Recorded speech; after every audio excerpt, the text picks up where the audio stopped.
दोस्तों साल था 1955 जब पुर्तगाली सेना कालीकट, बीजापुर, दमन, मुंबई जीतते हुए गोवा को अपना हेडक्वार्टर बना चुकी थी। टक्कर में कोई ना पाकर उन्होंने पुराने कपिलेश्वर मंदिर को ध्वस्त कर उस पर चर्च स्थापित कर डाला। मैंगलोर का व्यावसायिक बंदरगाह अब उनका अगला निशाना था। उनकी बदकिस्मती थी कि वहां से सिर्फ 14 किलोमीटर पर उल्लाल राज्य था, जहां की शासक थी 30 साल की रानी अबक्का चौटा। पुर्तगालियों ने रानी को हल्के में लेते हुए केवल कुछ सैनिक उसे पकड़ने के लिए भेजे, लेकिन उनमें से कोई भी वापस नहीं लौटा। क्रोधित पुर्तगालियों ने अब एडमिरल डॉम एल्वारो डी सिल्वा के नेतृत्व में एक बड़ी सेना भेजी। शीघ्र ही जख्मी एडमिरल खाली हाथ वापस आ गया। इसके बाद पुर्तगालियों की तीसरी कोशिश भी बेकार साबित हुई।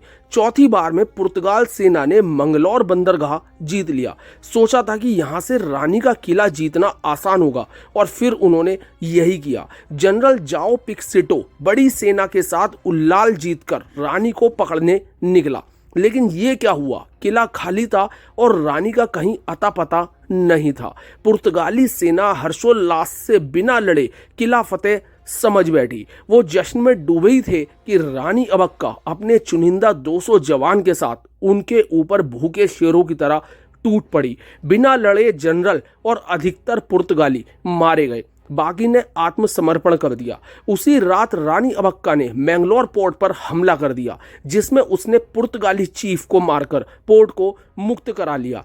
कालीकट के राजा के जनरल ने रानी अबक्का की ओर से लड़ाई लड़ी और मैंगलोर में पुर्तगालियों का किला तबाह कर दिया। लेकिन वहां से लौटते वक्त जनरल पुर्तगालियों के हाथों मारे गए।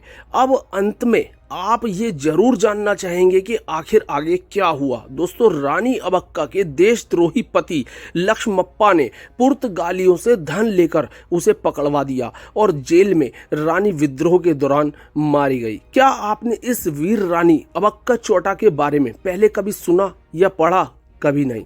इस रानी के बारे में जो 4 दशकों तक विदेशी आयातियों से वीरता के साथ लड़ती रही, हमारी कहीं ना कहीं पूरा इतिहास इसके ऊपर चुप रहा। अगर यही रानी अबक्का यूरोप या अमेरिका में पैदा होती तो उसके ऊपर जरूर पूरी की पूरी किताबें लिखी गई होती। आज भी रानी अबक्का चौटा की याद में उनके नगर उल्लाल में उत्सव मनाया जाता है और इस वीर रानी अबक्का उत्सव में प्रतिष्ठित महिलाओं को वीर रानी अबक्का का प्रशस्ति पुरस्कार से भी नवाजा जाता है। तो दोस्तों, ऐसा था हमारा गौरवपूर्ण इतिहास, जिससे शायद हमें वंचित रखा गया। रानी अबक्का चौटा के बारे में कुछ लोग तो शायद ही पहली बार सुन रहे हो, और ये हमारी 1000 साल की ऐसी दास्तां है जो हमारे देशवासियों के अंदर कभी उन्हें जानने दी ही नहीं गई। तो दोस्तों, अगर आपको कुछ भी अच्छा लगा हो, क्योंकि ये अपने आप में एक वीरता की गाथा है और ये हमारे कहीं ना कहीं हमारे साम्राज्य से, हमारे देश से जुड़ी हुई गाथा है,